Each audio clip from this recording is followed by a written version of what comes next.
Hello friends, आज हम लोग बिल्डिंग मटेरियल का ब्रिक चैप्टर स्टार्ट करने वाले हैं। तो हम लोग सबसे पहले जानते हैं कि ब्रिक होता क्या है। ठीक है, तो ब्रिक एक ओल्डेस्ट बिल्डिंग मटेरियल है। ठीक ना, पहला पॉइंट में इसका लिखा हुआ है ओल्डेस्ट बिल्डिंग मटेरियल या आर्टिफिशियल। इसका मतलब है जो ब्रिक है वो ओल्डेस्ट बिल्डिंग मटेरियल है और ये आर्टिफिशियल है, ना कि ये नेचुरल है। ठीक है, उसके बाद दूसरा पॉइंट है कि जो ब्रिक को बनाने में रॉ मटेरियल मेरा यूज होता है वो मेनली क्ले और वाटर यूज होता है, जो कि एक प्लास्टिक विस्कस मास एक बनाती है। ठीक ना, इसका पेस्ट बनाती है इस टाइप का प्लास्टिक विस्कस मास। उसके बाद इसको हम मोल्ड करते हैं, उसके बाद हम ड्राइड करते हैं, उसके बाद हम बर्न करते हैं। ठीक ना, पूरा प्रोसेस का जो ब्रिक बनाने का पूरा प्रोसेस है वो 4 स्टेज है। पहला प्रिपरेशन ऑफ क्ले, यानी क्ले और प्लस वाटर को हम लोग मिक्स करते हैं, जो कि प्लास्टिक विस्कस मास के एक पेस्ट में फॉर्म में तैयार होता है। उसके बाद हम लोग उसको मोल्ड करते हैं, उसके बाद उसको ड्राई करते हैं, उसके बाद बर्न करते हैं। ये हम लोग आगे भी देखेंगे। ठीक ना, यहाँ हम सिर्फ ओवरव्यू के लिए बता दिए हैं। और क्ले जो होता है, क्ले में क्या क्या मिक्स होता है, इसमें क्या क्या इंग्रेडिएंट्स आती है, तो सैंड आता है, लाइम आता है और पोजोलोनिक मटेरियल आता है। राइट, उसके बाद नेक्स्ट पॉइंट यहाँ पे ये है कि जो ये तीसरा पॉइंट है, राइट, कि 3 metre cube clay plus 600 litre water is equal to approximately 1000 brick. Right, 1000 brick. तो 3 मीटर क्यूब क्ले और 600 लीटर पानी में हम लोग अप्रॉक्सीमेटली 1000 ब्रिक बना सकते हैं। ठीक ना, उसके बाद अगला पॉइंट जो है वो है weight of a standard brick is, जो स्टैंडर्ड ब्रिक का वेट होता है वो 3 to 3.5 kg होता है। राइट, अब स्टैंडर्ड ब्रिक क्या है वो हम आगे भी डिस्कस करेंगे, वो हम लोग टेस्टिंग में डिस्कस करेंगे। ठीक ना, लेकिन एक यहाँ पे हम लोग आपको पिक्चर दिखाते हैं स्टैंडर्ड ब्रिक का। ठीक ना, तो ये होता है स्टैंडर्ड ब्रिक। ठीक ना, स्टैंडर्ड ब्रिक का डायमेंशन होता है 19 centimetre into 9 centimetre into 9 centimetre. Right, ये हो गया आपका स्टैंडर्ड साइज ऑफ ब्रिक, जो कि देखिए इसका जो ये विड्थ है, ये लेंथ है, सॉरी लेंथ 100 mm, यहाँ mm में दिया हुआ है। राइट, ये दिया हुआ है विड्थ और ये दिया हुआ है थिकनेस। ठीक ना, थिकनेस। राइट, ये दिया हुआ है मेरा थिकनेस। एक सेकेंड, राइट, थिकनेस। तो यही हो गया स्टैंडर्ड साइज ऑफ ब्रिक। तो इसका वेट जो होता है वो 3 to 3.5 kg होता है। अब weight of ordinary brick masonry, यानी डेंसिटी, जो ब्रिक मैसोनरी जो हम लोग का जो दीवार बनता है उसको हम लोग ब्रिक मैसोनरी कहते हैं। तो ऑर्डिनरी जो ब्रिक मैसोनरी का जो डेंसिटी होता है वो 1600 से 1920 किलोमीटर पर क्यूब होता है। राइट, उसके बाद हम लोग नेक्स्ट पॉइंट हम लोग का है modulus of elasticity of brick, मतलब जो ब्रिक का मॉडुलस ऑफ इलास्टिसिटी है। ठीक ना, वो कितना होता है, तो 5 to 7.5 into 10⁻³ newton per metre cube.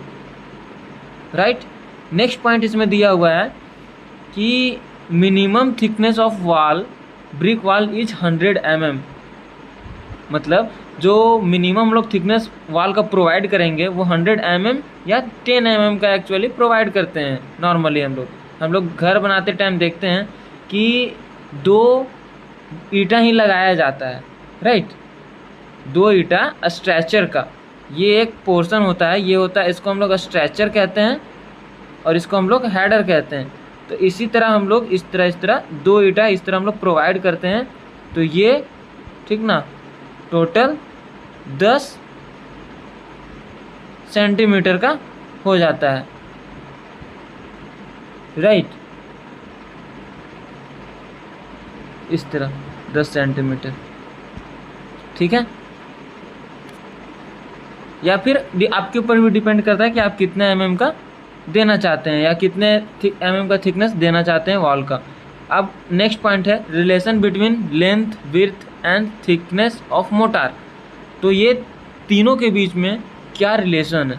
तो रिलेशन क्या है? L is equal to 2B plus T. तो L मतलब ब्रिक का जो लेंथ होता है, राइट, लेंथ, ब्रिक का लेंथ क्या हम लोग बोले? L is equal to 2B plus T. ये है length L। 90 mm is equal to width, ये है विड्थ और ये है h, हाइट, राइट। तो वही यहाँ पर लिखा गया है। तो एग्जांपल में यहाँ पे लिखा गया है कि L इज इक्वल टू, अगर हम लोग निकालना है तो विड्थ 90 है और 10 है, तो लेंथ हम लोग इतना प्रोवाइड करेंगे, राइट। उसके बाद हम लोग अगले टॉपिक पे आते हैं, इंग्रेडिएंट्स ऑफ ब्रिक। मतलब कौन कौन से कंस्टिट्यूएंट्स हैं ब्रिक बनाने में, इंग्रेडिएंट्स लगते हैं ब्रिक बनाने में। तो इसका एक याद करने का तरीका है सलीम, ठीक है, सलीम, ठीक है। S stand for silica, A stand for alumina, L means lime, I means iron oxide, M means magnesia, right. तो हम लोग एक एक करके सबके बारे में देखते हैं कि क्या क्या प्रॉपर्टीज़ है, क्या उसका एक्सेस होने पे क्या वो इम्पैक्ट करेगा हमारे ब्रिक पे, ठीक है। तो हम लोग पहला देखते हैं कि सिलिका, ठीक ना। सिलिका का जो परसेंटेज होता है, सिलिका 50 to 60% डाला जाता है ब्रिक बनाने में। ब्रिक के इंग्रेडिएंट्स में 50 to 60% सिलिका होना चाहिए, ठीक ना। तो ये क्या करता है? Impact resistance against shrinkage and warpage. मतलब ये श्रिंक होने से रेसिस्टेंस करता है, मतलब श्रिंक होने में रुकावट डालता है, श्रिंक होने नहीं देता है। और ये क्या करता है? मेंटेन शेप ऑफ ब्रिक, ये शेप को मेंटेन रखता है। सिलिका अगर 50 to 60% रहेगा मेरा, तो ये शेप को मेंटेन रखेगा, राइट। और अगर ये एक्सेस करेगा, मतलब 50 to 60% से एबव रहेगा, जैसे 65 रह गया, 60, 70 रह गया, 61, 62, ये अप्रॉक्सीमेटली वैरी करेगा, ऐसा कोई दिक्कत नहीं है। बट 65 रह गया, 70 रह गया, तो ये एक्सेस सिलिका हो जाएगा। इसके एक्सेस होने पर इम्पैक्ट ब्रिटलनेस, ठीक ना, ये ब्रिटलनेस हो जाएगा, मतलब टूट जाएगा, अचानक से टूट जाएगा। और make the brick weak during burning, और बर्निंग के टाइम जब हम इसको बर्न करेंगे किल्न में, भट्टी में जब हम इसको बर्न करेंगे, तब ये बहुत ही ज़्यादा वीक हो जाएगा, राइट। तो अब हम दूसरा आते हैं एलुमिना। एलुमिना का जो परसेंटेज होता है, ठीक ना, वो 25 to 30% होता है। तो इसमें पहला पॉइंट ये है कि impact plasticity to brick earth and make it modulable. मतलब ये इम्पैक्ट करता है, एलुमिना का काम वही है कि प्लास्टिसिटी इम्पैक्ट करना। प्लास्टिसिटी मतलब ये होता है कि अगर उसमें अच्छा प्लास्टिसिटी रहेगा तो उसको हम किसी भी अच्छे मोल्ड में, किसी भी अच्छे शेप और साइज में हम लोग उसको ढाल सकते हैं, ठीक है। अगर प्लास्टिसिटी सही नहीं हुआ, तो अगर ज़्यादा प्लास्टिसिटी हो गया या बहुत ही ज़्यादा प्लास्टिसिटी अगर उसमें मात्रा हो गया, गीला मतलब गीला हो गया, अगर सही तरह से ठीक उसमें नहीं है, सही प्लास्टिसिटी नहीं है, तो उसमें क्रैक्स आ जाएगा, क्रैक्स आने की संभावना रहती है, ठीक ना। तो यह सही मात्रा में अगर इतना हम डालेंगे तो एक अच्छा प्लास्टिसिटी आएगा, जिससे हमको मोल्डेबल होगा, ईजिली मोल्डेबल होगा, अच्छा तरह से मोल्ड करेगा, ठीक ना। और अगर एलुमिना एक्सेस कर जाएगा तो इट मेक्स ब्रिक वीक, इससे भी ब्रिक कमज़ोर पड़ेगा। Results in shrinkage during drawing, मतलब सुखाने टाइम, ड्राइंग मतलब सुखाने जब हम ब्रिक को सुखाते हैं मोल्ड करके, तब इसमें श्रिंकेज देखने को मिलेगा, मतलब सिकुड़ाऊपन, श्रिंकेज मतलब सिकुड़ना, राइट। तो अगर प्लास्टिसिटी अगर एलुमिना ज़्यादा रहेगा तो प्लास्टिसिटी भी ज़्यादा रहेगा, राइट। और प्लास्टिसिटी जब पूरा गीला रहेगा तब वह श्रिंक हो जाएगा। श्रिंक होने के कारण बहुत सारे क्रैक्स आ सकते हैं, बहुत डिफेक्ट आ सकते हैं, ठीक ना। तो उससे मेरा ब्रिक पे इफ़ेक्ट पड़ेगा, वीक होगा, राइट। उसके बाद हम लोग देखते हैं, नेक्स्ट होता है लाइम। तो लाइम का जो परसेंटेज होता है इंग्रेडिएंट्स में, ब्रिक के इंग्रेडिएंट्स में, वो 5 to 10% होता है। अब लाइम का क्या काम है? तो लाइम का काम है कि इम्पैक्ट स्ट्रेंथ, अब स्ट्रेंथ ये दे रहा है तो स्ट्रेंथ क्या क्या करेगा, तो मेंटेन शेप रखेगा, रेसिस्ट वार्पेज एंड श्रिंकेज, वार्पेज और श्रिंकेज से ये बचाए रखेगा, राइट। ये भी स्ट्रेंथ गेन करता है, स्ट्रेंथ देता है लाइम, और मेंटेन को शेप को मेंटेन रखता है, और भी क्या करता है, तो रेसिस्ट करता है श्रिंकेज को, श्रिंक होने नहीं देता है, राइट। अगर एक्सेस रहा, एक्सेस मतलब अगर मेरा लाइम 15% रहा तो 10% तो वो यूज हो जाएगा स्ट्रेंथ गेन करने में, लेकिन जो 5% जो यह मेरा फ्री लाइम रह जाएगा वो CaCO3, ठीक ना, कैल्शियम कार्बोनेट को हम जब कैल्सिनेशन करेंगे बर्निंग के टाइम, राइट, तो वो बच जाएगा क्या, CaO, ठीक है। अब CaO जो है वो मॉइस्चर के साथ रिएक्शन करके CaO2 बना लेंगे, कैल्शियम हाइड्रोक्साइड बना लेंगे, ठीक ना। और कैल्शियम हाइड्रोक्साइड क्या है, वो अनसाउंडनेस प्रोवाइड करेगा ब्रिक में। मेरा अनसाउंडनेस मतलब वो वॉल्यूम को इंक्रीज करेगा, ठीक ना। रेसिस्ट, साउंडनेस मीन्स होता है कि वॉल्यूम अगेंस्ट रेसिस्ट या रेसिस्ट अगेंस्ट वॉल्यूम, राइट। तो unsoundness not resist against volume, और अनसाउंडनेस होगा अगर मेरा क्ले या अनसाउंडनेस मेरा ब्रिक होगा तो उसमें क्रैक्स आएगा, ठीक है ना, डिसइंटीग्रेशन होगा, राइट। अब उसके आगे अगला है आयरन ऑक्साइड। आयरन ऑक्साइड का जो परसेंटेज होता है वो 6 to 7% होता है, राइट। तो 6 to 7% आयरन ऑक्साइड का परसेंटेज होता है। अब ये क्या क्या इम्पैक्ट, ये क्या क्या काम करता है, ठीक ना, ब्रिक में, तो इम्पैक्ट स्ट्रेंथ देता है इनडायरेक्टली। डायरेक्टली स्ट्रेंथ कौन देता है, लाइम, ठीक ना, और ये इनडायरेक्टली स्ट्रेंथ भी देता है। इम्पैक्ट कलर देता है। कलर कैसे देता है, तो रेडिश ब्राउन देता है, राइट। लेकिन अगर यही मेरा आयरन ऑक्साइड अगर एक्सेस हो गया तो डिसकलर हो जाएगा या डिकलराइज्ड हो जाएगा, ठीक ना। तो डिकलराइज्ड कौन सा कलर में हो जाएगा, तो ब्राउनिश हो जाएगा, राइट, ब्राउनिश। उसके बाद अगला पॉइंट है मैग्नीशियम। मैग्नीशियम लेस देन 1% होता है, राइट, 1%, यहाँ 1 लिखना छूट गया था बाय मिस्टेक, तो लेस देन 1% होता है। इसका पहला पॉइंट है इम्पैक्ट स्ट्रेंथ, ये भी इनडायरेक्टली स्ट्रेंथ देता है। इम्पैक्ट येलो टाइट, जो येलोस कलर का होता है ना, वो ये येलो टाइट देता है। और अगर एक्सेस रहेगा तो ये भी अनसाउंडनेस देगा, राइट, अनसाउंडनेस देगा। तो अनसाउंडनेस में मैग्नीशियम पॉप्स रहेगा। मैग्नीशियम पॉप्स मतलब मैग्नीशियम के छोटे छोटे टुकड़े रहेंगे। यहाँ पर डिसइंटीग्रेशन था किसका, लाइम का, क्योंकि यहाँ हम लाइम के बारे में पढ़ रहे थे, तो यहाँ लाइम का पोर रहेगा, तो लाइम के छोटे छोटे टुकड़े रहेंगे। लेकिन यहाँ अगर मैग्नीशियम के बारे में पढ़ रहे हैं तो यहाँ मैग्नीशियम के छोटे छोटे टुकड़े रहेंगे, राइट। उसके बाद नेक्स्ट टॉपिक पे हम लोग आते हैं। यहाँ पे ये हो गया इंग्रेडिएंट्स ऑफ ब्रिक्स। ब्रिक्स में 5 ही तरह के इंग्रेडिएंट्स होते हैं, इसके बारे में हम लोग डिस्कस कर लिए, ठीक है। उसके बाद नेक्स्ट हम लोग डिस्कस करेंगे हार्मफुल इंग्रेडिएंट्स ऑफ ब्रिक। तो क्या क्या ब्रिक में हार्मफुल इंग्रेडिएंट्स होते हैं, ठीक ना। तो हार्मफुल इंग्रेडिएंट्स एक्चुअल में जो ऊपर हम लोग देखें, अगर वो एक्सेस में आ जाएगा तो वो तो हार्मफुल करेगा ही। तो चलिए हम लोग देखते हैं एक एक करके। पहला होता है लाइम, राइट।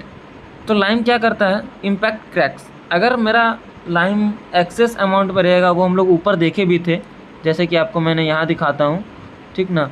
ये एक्सेस अमाउंट में अगर लाइम रहेगा तो क्रैक्स आ सकता है, डिसइंटीग्रेशन आ सकता है। तो वही यहाँ पे बोला गया है, लाइम इम्पैक्ट क्रैक्स या चेक्स। क्रैक्स को हम चेक्स भी बोलते हैं, ठीक ना। इन बिल्डिंग मटेरियल में, इन ब्रिक्स चैप्टर्स में हम लोग क्रैक्स को चेक्स भी बोलते हैं, राइट। दूसरा पॉइंट है एल्कली। एल्कली क्या करता है, इम्पैक्ट इनफ्लोरोसेंस। मतलब एल्कली जो होता है वो इनफ्लोरोसेंस इम्पैक्ट करता है। इनफ्लोरोसेंस मतलब वाइट पैचेस, जानते हैं आप लोग, तो वाइट पैचेस इम्पैक्ट करता है, वाइट पैचेस आ जाता है ब्रिक के सरफेस पे। तीसरा है स्टोन पेबल्स। स्टोन पेबल्स मतलब it impacts big void over brick surface. Stone paddles क्या इम्पैक्ट करता है, तो बिग वॉइड मतलब बड़ा बड़ा जो हॉल होता है, छेद होता है, वो ब्रिक में रह जाता है, समझें।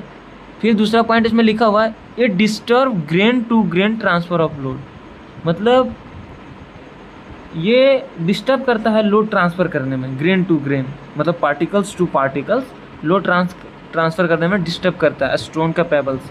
ये चीज़ आपने अपने दिमाग में भी अगर जोड़ डालिएगा तो ये सोच सकते हैं कि अगर हम ब्रिक बना रहे हैं और उसके अंदर एक छोटा सा गिट्टी आ गया, छोटा सा स्टोन पैडल्स आ गया, छोटा सा कण आ गया, तो वहाँ से अगर वो कण निकलता है तो वहाँ पे वॉइड्स रह जाता है, या फिर उसके अगल बगल में ठीक से वो ये बाइंड नहीं हो पाता है, बैंडिंग ठीक से नहीं हो पाता है, तो वहाँ पर एक वॉइड्स रह जाता है उसके बगल में, जो कि ट्रांसफ़र लोड करने में डिस्टर्ब करता है, राइट। नेक्स्ट पॉइंट हम लोग आते हैं जो कि ऑर्गेनिक मैटर। तो ऑर्गेनिक मैटर को हम लोग ये कर सकते हैं it impacts cracks over surface due to its anaerobic decomposition. तो ये ऑर्गेनिक मैटर के कारण क्या क्या डिफेक्ट आ सकते हैं, तो ये इम्पैक्ट ऑर्गेनिक मैटर क्या इम्पैक्ट करता है, तो क्रैक्स ओवर सरफेस पर क्रैक्स करता है due to its anaerobic decomposition. अब एनारोबिक डिकम्पोजिशन क्या होता है, तो breakdown of organic matter by micro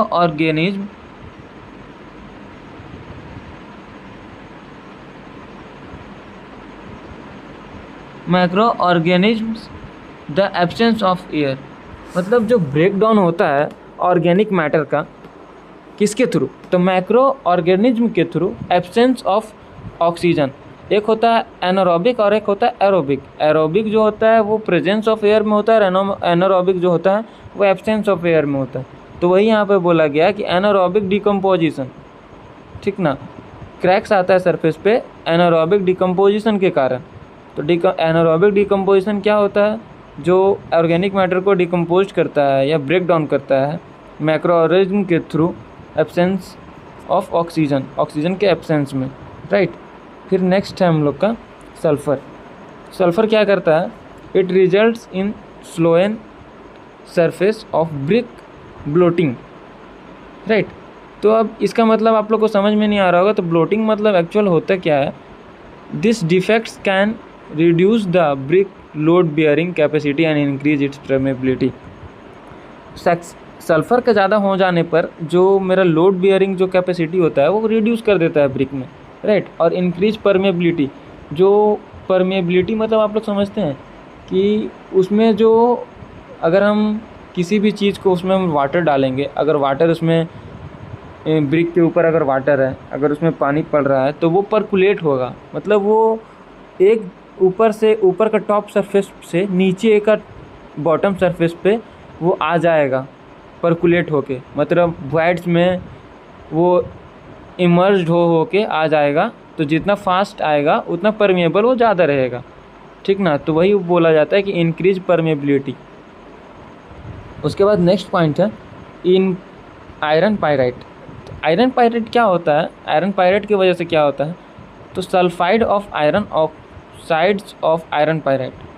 तो सल्फाइड्स ऑफ आयरन जो होता है वो ऑक्सीडेशन ऑफ आयरन पायराइट होता है, जो कि कॉजेज होता है स्प्लिटिंग, मतलब disinfection of brick during burning के टाइम जो डिसइंफेक्शन होता है ब्रिक्स में, ठीक ना, वही होता है। फिर नेक्स्ट है कार्बोनेशियस मैटर्स। तो कार्बोनेशियस मैटर्स की वजह से क्या होता है, तो इसकी वजह से होता है causes black spot over brick surface after burning, मतलब ब्लैक कलर का एक स्पॉट आ जाता है, ठीक ना, ब्रिक सरफेस पर बर्निंग के बाद, बर्निंग होने के बाद एक ब्लैक कलर का स्पॉट आ जाता है बर्निंग के बाद। This defect is also called as black core, ठीक ना। इसको हम लोग ब्लैक ओर भी कहते हैं, ब्लैक स्पॉट को हम लोग ब्लैक ओर या शायद ब्लैक कोर बोल सकते हैं। इसको क्या है वो देख लीजिएगा, थोड़ा हम इसमें कंफ्यूज हो रहे हैं। इसमें नोट पॉइंट में एक लिखा हुआ है कि well burn brick as also known as body brick, right. Well burn brick को हम लोग क्या बोलते हैं, बॉडी ब्रिक भी बोलते हैं, बॉडी ब्रिक, राइट। तो यहाँ पे ये टॉपिक जो था हार्मफुल इंग्रेडिएंट ऑफ ब्रिक ये भी ख़त्म हुआ। इसके आगे आते हैं हम लोग, क्या है डिफेक्ट्स ऑफ ब्रिक्स। ब्रिक्स में कौन कौन से डिफेक्ट्स होते हैं। तो पहला होता है क्रैक्स या चेक्स। तो ये किसके कारण होता है, ड्यू टू लाइम, ऑब्वियस, हम लोग पीछे पढ़ते आ रहे हैं। फिर दूसरा पॉइंट है ब्रिक ओर या ब्रिक कोर, क्या था वो हमको थोड़ा कंफ्यूज है तो थोड़ा देख लीजिएगा। ड्यू टू कार्बोनेसियस मैटर्स होता है, bloating due to sulphur, efflorescence due to alkali, ये सब डिस्कस कर चुके हैं, इसीलिए हम आगे बढ़ रहे हैं। चैप्स, ये होता है disturb shape due to rain water during burning, मतलब बर्निंग के टाइम जो डिस्टर्ब होता है ना शेप में, किसके कारण, तो रेन वाटर के कारण, उसी को हम लोग चैप्स बोलते हैं।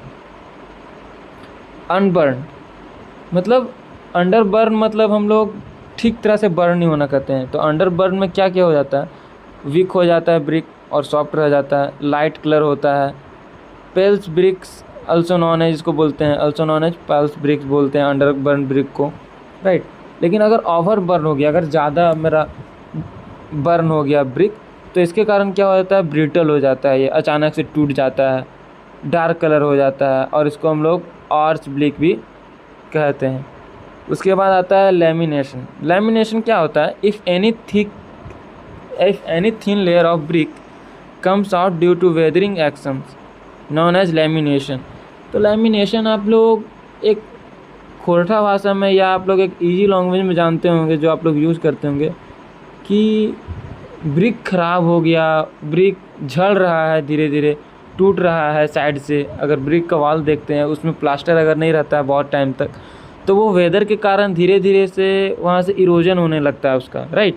तो इरोजन होने लगता है तो हम लोग इधर, राइट, तो वही वहाँ से डिसइंटीग्रेट होते रहता है, ठीक ना, वहाँ से मतलब वहाँ से वो हटने लगता है धीरे धीरे उसका लेयर, तो उसी को हम लोग बोलते हैं lamination. It occurs if interrupted air left during moulding, मतलब मोल्डिंग के ड्यूरिंग ऐसा क्यों होता है कि जब हम मोल्ड करते हैं तो मोल्ड के ड्यूरिंग इंटरप्टेड एयर रह जाता है, ठीक ना, इसीलिए लैमिनेशन के चांसेस बढ़ जाते हैं, राइट। उसके बाद नेक्स्ट है ब्लिस्टर।